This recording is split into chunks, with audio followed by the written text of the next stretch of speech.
Hallo und herzlich willkommen zurück zu einer weiteren Folge Chaos at Noah. Und ja, wir haben uns ja selber aus dem Krankenhaus entlassen und haben jetzt nachgeschaut nach dem Arm, welchen Taku im Kühlschrank verstaut hatte, den er halt von Shogun bekommen hatte, welcher ja angeblich Nanamis Arm war. Was daher kam, dass halt Nanamis Handy in der Hand gehalten wurde und der Bändel, ich weiß gar nicht mal, wie es der Anhänger hat, den sie in Anführungszeichen von Taco bekommen hat. Sie hat sich den ja einfach geschnappt, war auch noch am Arm oder am Handgelenk. Und ja, die Hand bzw. der Arm ist weg. Als wäre er nie da gewesen. Just like that, it was completely gone. I crouched down and looked farther into the refrigerator, but of course it still wasn't there.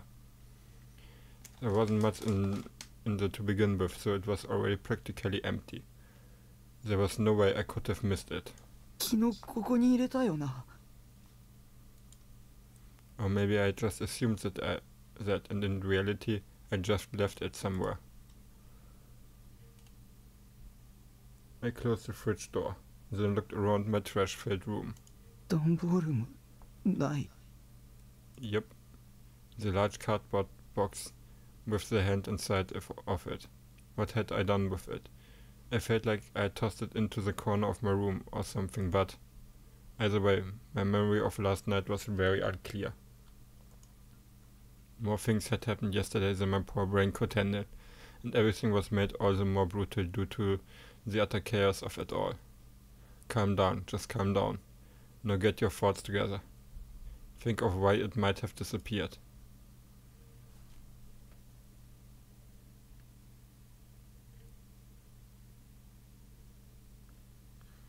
I booted up the word processor on my PC, and I wrote down all the possibilities I could think of. My mistake, I put it somewhere else in my room. I myself took it outside yesterday and threw it away somewhere. Shogun took it back, the police searched my house and confiscated it. The mass media broke in and stole it, then it never existed in the first place. My base had been unlocked ever since yesterday, so if someone really wanted, they could have come right in and taken it, without much trouble. That would also be consistent with how Shogun had been able to put that hand in my room in the first place. Or maybe it was second. My memory of when I had left my base to go to Ophont was unclear. The feeling that I had to save Nanami, seeing the severed hand, how terrified I was of Shogun, all of those emotions swirled around me, invading each and every corner of my mind. I couldn't calm down at all. Maybe I just left my base and tossed the hand in a dumpster somewhere without knowing it. Or maybe the whole hand in general had been just a delusion, and it didn't actually exist at all. But when I went to check my email, I found that the one I'd gotten from Shogun yesterday did in fact exist. And in that email he clearly stated that the hand was a present. Not to mention that Shogun himself had talked about it yesterday. I just couldn't believe that that it had been just a delusion. Okay, then what about the possibility that the police or the media took it? Those people looked at otaku freaks like we were no better than shit smeared on the bottom of their shoes, so it wouldn't surprise me. After everything that had happened yesterday, I was afraid to look at the internet, and yet in the end I couldn't help myself, so I clicked open my browser. First I checked the news section on Taboo, as well as the news site I would typically go to.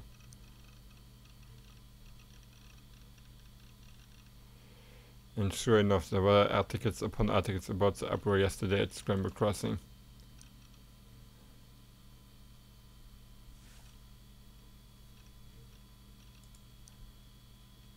Ich lese das jetzt nicht alles vor.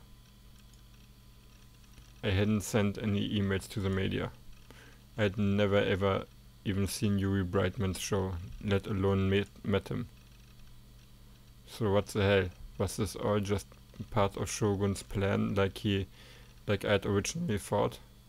What was his ultimate goal here? He had said something about it being a quest or something. Okay, then what was the point of having the mass media televise me trying to get my hands on a sword? I didn't get it. What was Shogun trying to accomplish? He had even released Nanami alive. I followed the links to the various articles, but even after reading through all of them, not a single one of them mentioned Shogun. There had been practically no gap at all between when I had tackled Shogun and when the media had come bursting onto the rooftop. Even if Shogun had managed to escape during that window, the media would have seen him. And not only that, but Shogun was supposed to be stuck in a wheelchair. He was supposed to be paralyzed. So there was absolutely no way he would have been able to escape the rooftop in such a limited time frame. I went on to check at channel, and to no one's surprise, an enormous shitstorm was going on. My real name was being plastered everywhere. Yay! Uniform, that was working.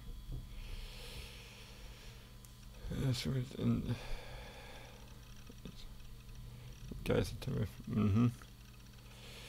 piece of human trash, need to show you to chill out.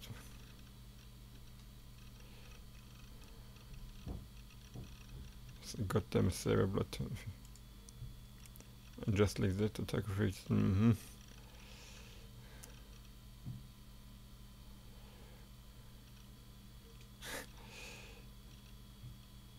Oh man. I can't.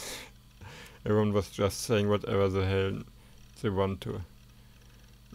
They weren't even considering how I felt as they talk all the shit about me. Ja, das ist leider das Internet. Finde ich auch kacke, ist aber so.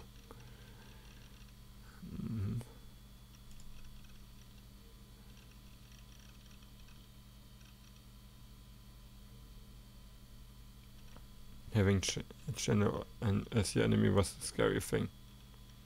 And it was all Shogun's fault I was in this mess. I was wondering if anybody had leaked any sensitive information onto Ed channel, the stuff that couldn't be aired on TV, but I couldn't find anything that fits that criteria. I hadn't been alone on the rooftop. There'd been one more person, and yet not a shred of information had come out about them. It was almost like the being known as Shogun had never been there in the first place. Maybe the Shogun that appeared on the rooftop was just an illusion. Maybe even if I know for a fact that he exists, there's a possibility that the Shogun I saw that often was just a delusion I created. There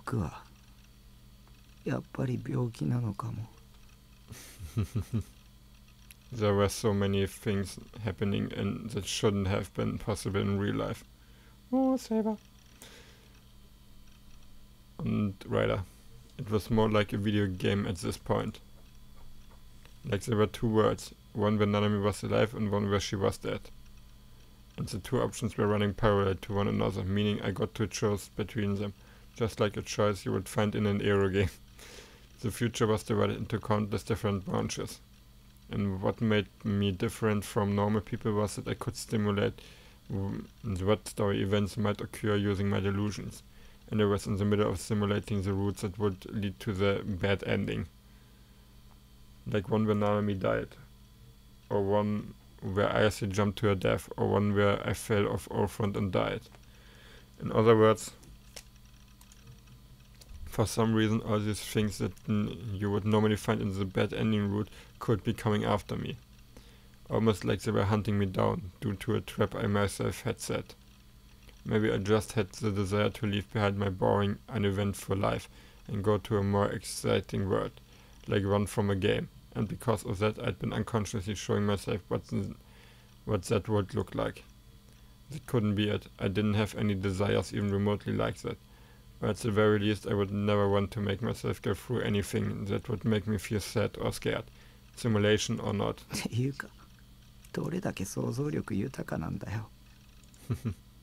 What I'd been considering was nothing more than some childish bullshit delusion I'd come up with without thinking. I sighed, leaned back in my chair and looked up at the ceiling with a blank stare on my face. Reality isn't set in stone. Anything and everything just felt fake. The world I was living in was completely hollow.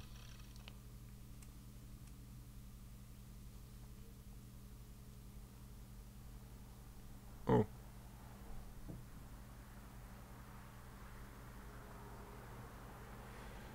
Asphyxiating after consuming the flesh of her own right hand and choking on a bone that lodged itself in her sehr 今日午後 prickelt. 8時ごろ、渋谷区の渋谷川で女性の変死体が発見されました。被害者は江戸川区に住む十勝あやみさん27歳で、死因は喉を詰まらせたことによる窒息死とみられています。警察の調べによりますと、被害者の右手の肉が削り取られて骨が露出しており、また胃の中からは人間の肉とみられる内容物が見つかりました。被害者は自らの右手を噛みちぎって食べたとみられ、また足首が Das ist etwas, 紐 damit で komme ich 縛 nicht られ klar. ていたとのこと。 Das ist nicht meins. 警察では自殺、他殺の両面から捜査を進めています。 Uff.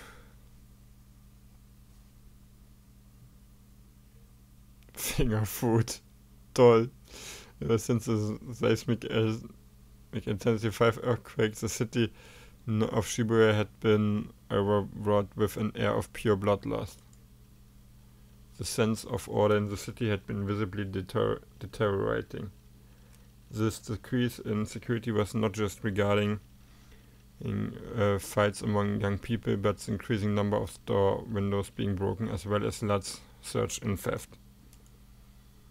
The media continued to use the term new generation in order to establish a feeling of crisis and entrapment, and in response to such fear-mongering, a handful of stores had abruptly ceased operation.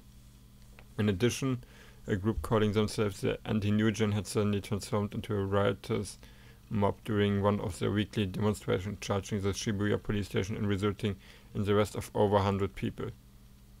Much like the Esper Boy riot, thousands upon thousands of curious onlookers gathered in the area in order to enjoy yet another shitstorm.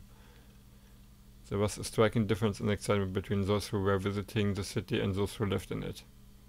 The former expected Shibuya to be more brutally eventful than ever, while the latter condemned the lawlessness of their home and insisted on strengthening police authority. Then, as if to mock out of the uproar, the 6th New Gen incident occurred, and of course, the perpetrator had yet to be apprehended.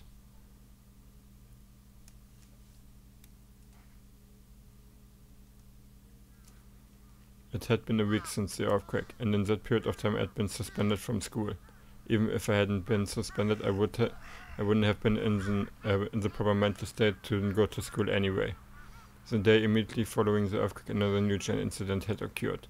That incident, just like the murder of Dr. Takashina, was obviously supposed to send a message to me. It was a woman who had bitten off her own right hand. There was no doubt in my mind that it was supposed to allude to Nanomi's severed right hand. Nanami was clear bait from Shogun to lure me out, but even though I knew that, the thought that Nanami could have been the one killed sent shivers down my spine. And since I had become famous in Shibuya, in the worst sense of the word, I was now more terrified of going out than ever. If I had a hole to crawl into, I would have done it, with no hesitation. Even going to the convenience store to buy food for myself killed me, and there had been entire days I went without eating. It was impossible for me to walk outside with my head not glued to the ground. It always felt like someone was laughing at me. The gases of other people terrified me. I didn't want to talk to anyone, to see anyone. People from the mass media had been trying to bother me constantly, but I ignored every single one of them. I hadn't called my parents, nor had I talked to Nanami. I hadn't been playing ESO either. If it somehow got out that I was Nightheart, I would be absolutely fucked. It had been 1 week now. Was that enough time for everything to cool down? People always say, oh, they will forget about it in a month. But hopefully it didn't actually take that long. And I mean, trends did go by extremely quickly these days. The slang people used would become obsolete by the next year. Even net slang and memes that people used online died out in just a couple of months. Television sought out heroes, idols, villains, or whatever else that would excite the people, the public. And as soon as it found them, it consumed them for all their worth, then promptly discarded them. Das hat sich bis heute auch nicht geändert, würde ich sagen. Even the new gen cases, which had been going on for 6 cases now, were quitting down. No one even talked about the first case on Edge channel anymore. Everything faded from people's memories in the blink of an eye. Which was why I was hoping that in the past week everything that had happened to me had already faded from the public consciousness. Just like some passing trend. Even if it was just wishful thinking. I couldn't help but hope that it might be true. My head and stomach started to pang. I sat down on my usual bench and calmed myself down. Seraton would know what to say right now. そんなに苦しむぐらいならもう学校になんか行くのやめればいいっしょ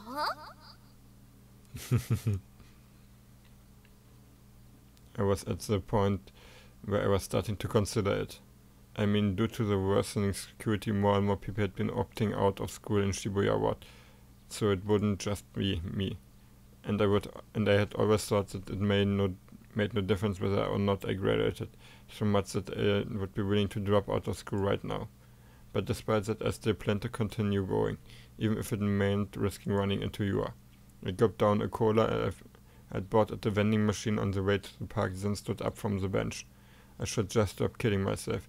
I didn't want to go to school, but I didn't want to quit it either. Because if I quit school, I wouldn't be able to see Rimi anymore. We were classmates so long as I kept going to school. I would be able to see her without going out of my way to do so, but if I lost that, I could always just call her or go meet with her directly, but like I said, that would mean I would have to go out of my way to contact her. And I knew for a fact I couldn't do that. In fact, I already hadn't been able to bring myself to see her for a while now. That was what Rimi had promised me, and I hadn't heard from her for over 10 days now. Not a single word. The thought that Rimi, my one and only ally, might have fallen out of love with me after seeing my disgusting behavior on TV, it destroyed me. I was terrified. I felt like crying, and I had never felt so alone. No one, not even Nanami, had come to see me. I was being subjected to threat after threat of endless slander on the internet. I was scared shitless by even the idea of Shogun and Yua. And while I had said before that I didn't want to see anyone, the loneliness was eating away at me. I wanted Rimi to come and see me. I wanted her to hug me gently and tell me it would all be okay. It must have been so hard, but I'm here now, she would say. In the end, Rimi had spoiled me rotten. But she wasn't in the wrong for doing so. Rimi had taught me the warmth that 3D could have. And now that I knew what that warmth felt like, I had never stopped wishing for it ever since. I couldn't get that kind of peace from 3D or delusions anymore. I couldn't survive on just my delusions. I wanted to see her.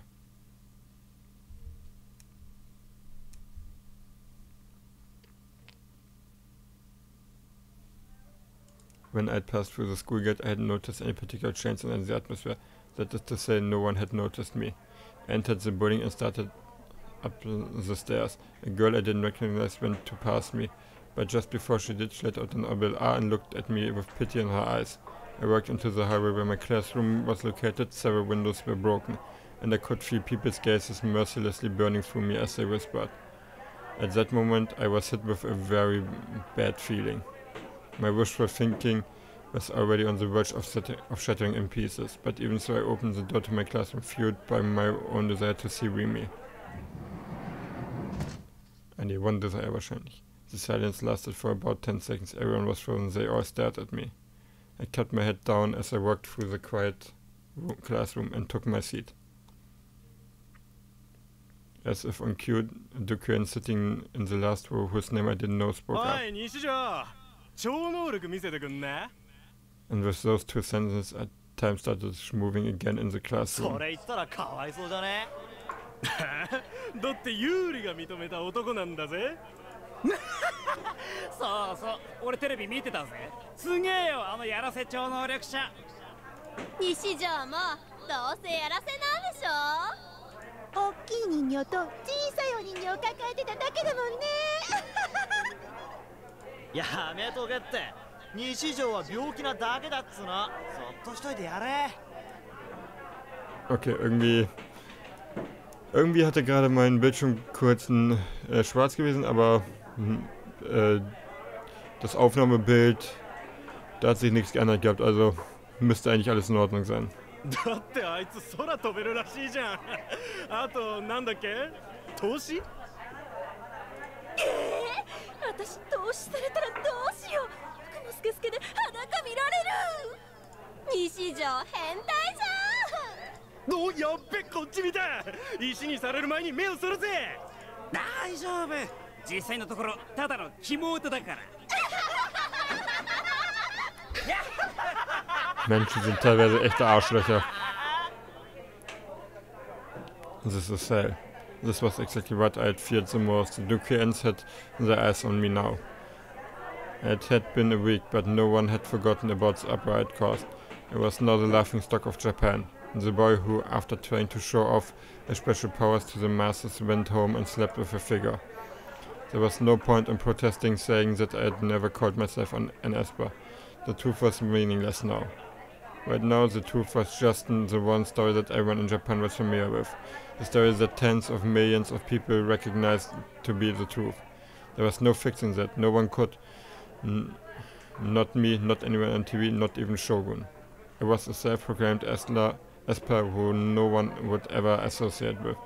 I was an absolute revolting male otaku, the biggest freak anyone had ever seen. Not a single person would ever look at me with anything other than disgust. I'd always hated TV shows that made fun of otakus, and now I just added fuel to the fire.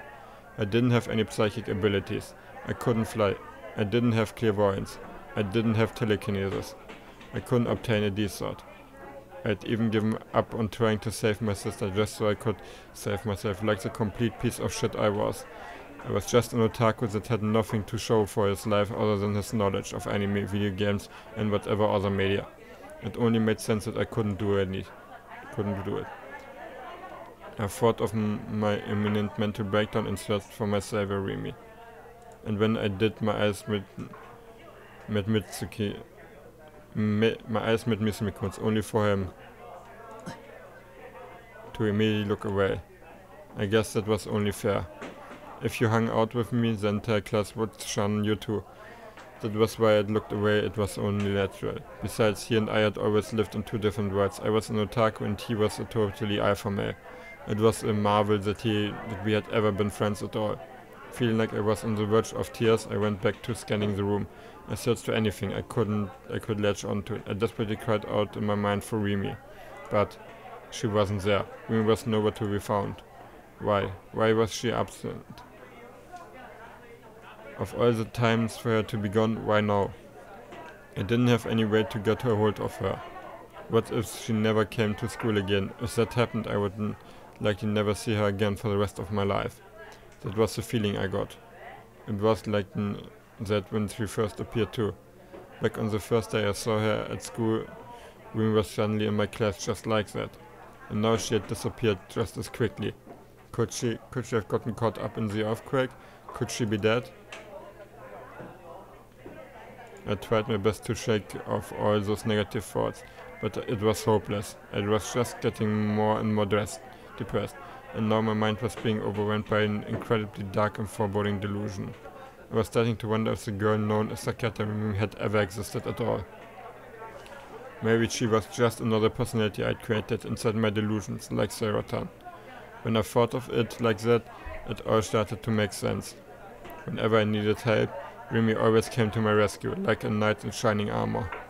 Whenever everyone else would treat an otaku freak like me like trash, Remy would treat me with kindness. Had I seriously believed that there was a 3D girl like that was just so damn perfect for me? someone that was pretty much my dream girl.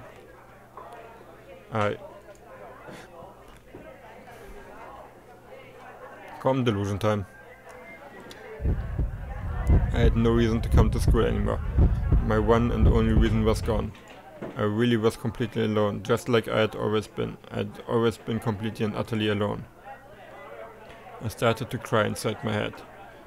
It took everything I had just to keep myself from crying in real life. That was all I could do. Try and at least maintain some semblance of pride. But that was all it was, a semblance. I tried as hard as I could to just keep my head down, grit my teeth and stay in my seat. Even though I didn't want to hear them, I could hear all of my classmates talking.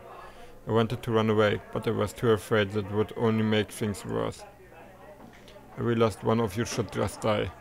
I had nothing left to lose, so why not just die doing what I loved to the very end. Okay, was habe ich da gerade reingekriegt? For example, wrapping my arms around one of the girls in my class and whispering dirty things ripped straight from an arrow into the air. If I could actually do that, I would go straight to class in the morning and get in some public humiliation roleplay for he. While only half paying attention, I looked around the classroom. Who would be a good target? A cute girl that wouldn't put up much of a fight sounded ideal.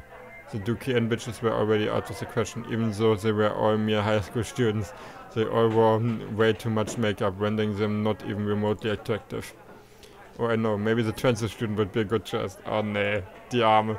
From a glance, she looked to be quite docile, and her entire body gave off the aura of a lolly, who was typically the first target of bullying. Additionally, she also had the clumsy girl attribute, which was super moral. Really, she was already virtually a 2D character. Yes, perhaps she really would be a good choice for Hihi. Oh nee, bitte mach jetzt keinen Scheiß.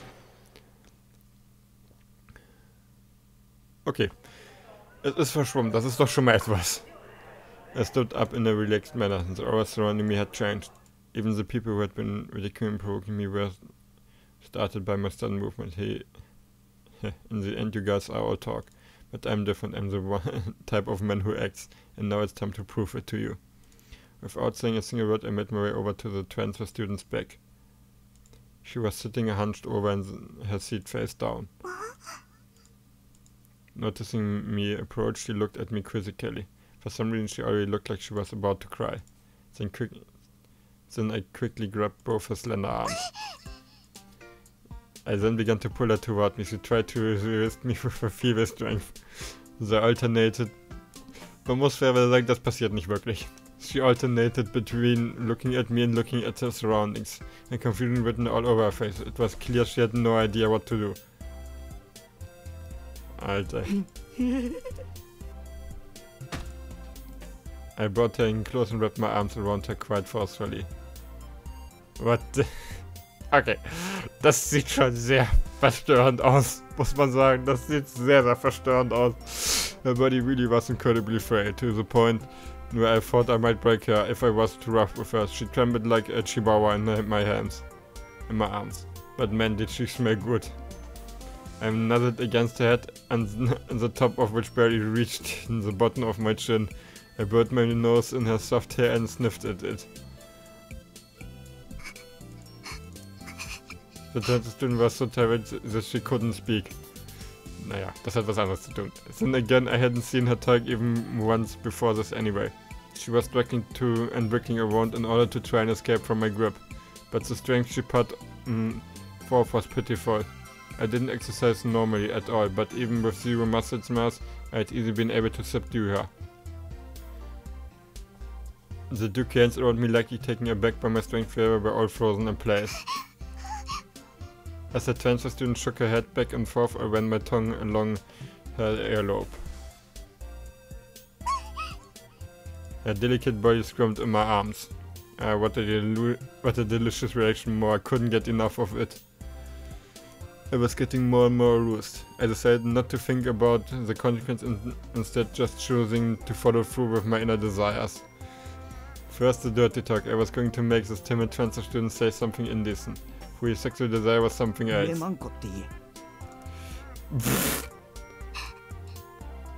The time the student's face reddened, she shook her head even more desperately, then before tears welling up in her eyes.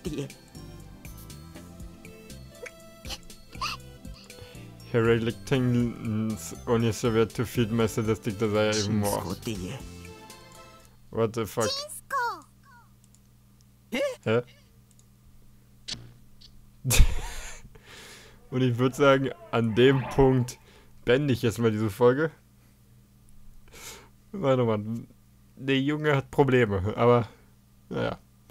Die Welt um ihn herum ist auch ein Problem, muss man fairerweise sagen. Vielen Dank fürs Zuschauen und bis zum nächsten Mal.